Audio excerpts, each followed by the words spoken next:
Hello everybody, welcome back to another election prediction video. This time we have a 2024 election prediction between former President Donald Trump and Senator Elizabeth Warren of Massachusetts.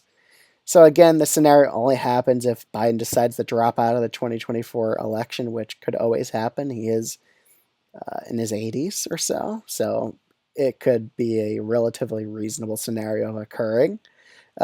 Again, with Elizabeth Warren, I do think her being a progressive would help her in some states. She does have some uh, populist appeal, those progressive policies.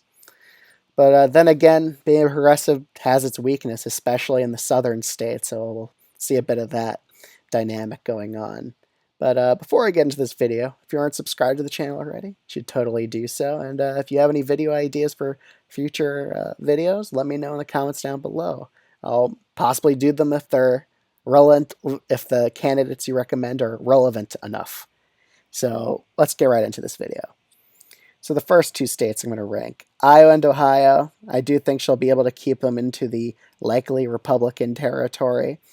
I do think her progressive policies would probably appeal decently to the white working class voters in each of these states. I do think they'll have a bit of populist appeal to them, but again, these are just trending Republican states.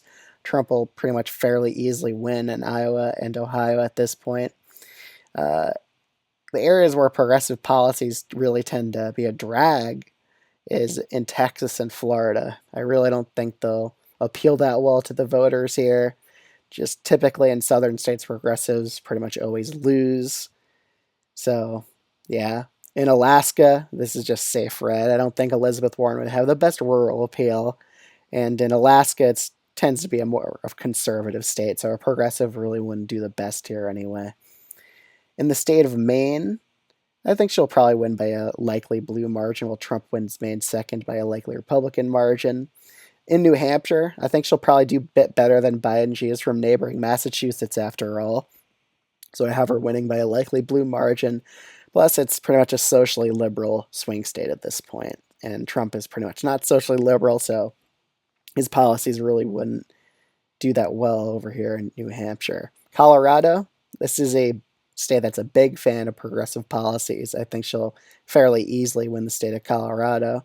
But in New Mexico and Virginia, I think she'll only win by likely margins or so.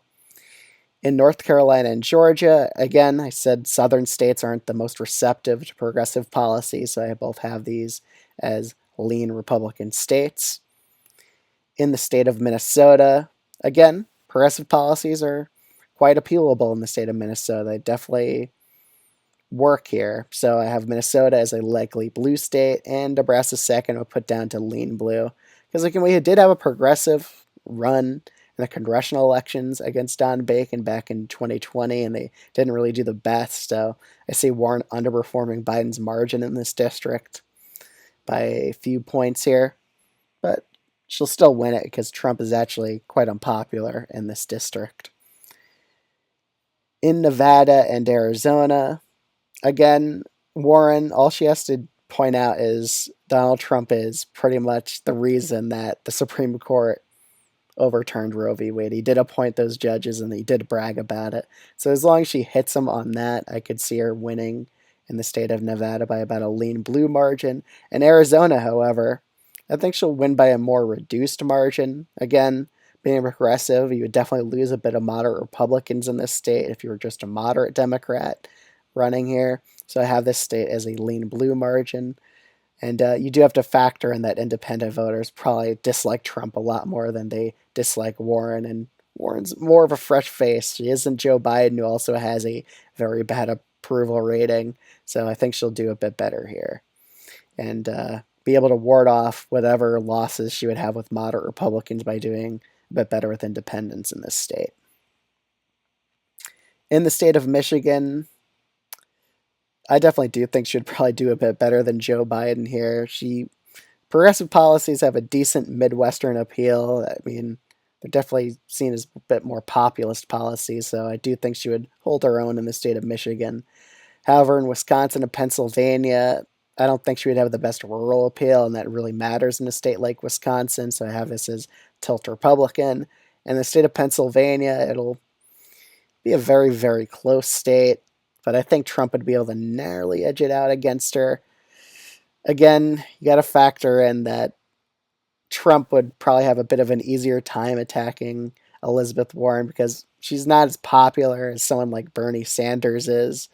And I could see some Bernie voters still holding a grudge against Elizabeth Warren for what happened in the 2020 Democratic primary, where she didn't drop out and endorse Bernie Sanders. When you look at her campaign, you really could tell she really didn't have the best shot here. So, again, I don't think she would do as well as Bernie, and I just think she'll get pretty much really hit hard in these rural areas of these states. I don't think she would do the best here. So, I think she would probably win the popular vote against Donald Trump, but lose the electoral college. So we're seeing that trend happen again. But other than that, I'll see you all in the next video. Thanks so much for watching.